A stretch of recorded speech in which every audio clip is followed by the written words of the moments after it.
Penelope Moore grew up in rural Vermont. Until recently, her life was filled with riding horses, playing tennis, and generally enjoying the outdoors. But in 2015, she got a diagnosis that changed everything. A blood test confirmed she had Lyme disease. By then, the disease was at an advanced stage, and antibiotics did little to help. It got to the point where I literally was hobbling around. I couldn't make it from the garage to my flower beds.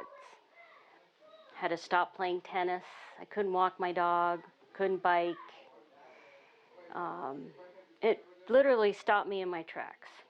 According to the U.S. Centers for Disease Control and Prevention, Lyme disease, which is transmitted by deer tick bite, is the fastest growing vector-borne infectious disease in the U.S.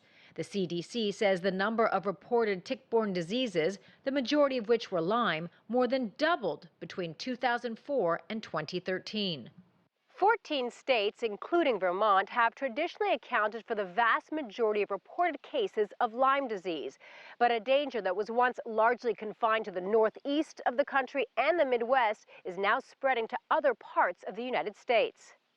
There are now reported cases of Lyme disease in all 50 states. I never saw a tick on me. I never saw a tick bite.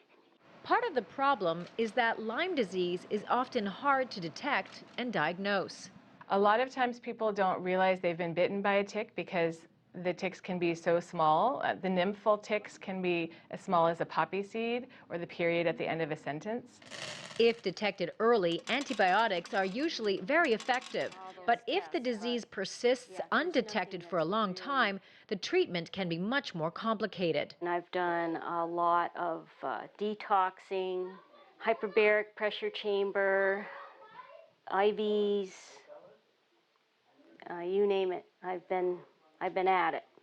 A Lyme vaccine exists for dogs, but currently there is none for humans. The FDA has fast-tracked a vaccine that is currently undergoing clinical trials, but it could be years before it hits the market. For many communities grappling with high rates of Lyme disease, a vaccine can't come fast enough. Karina, CGTN, Underhill, Vermont. More of the stories making news in the world today, right after this.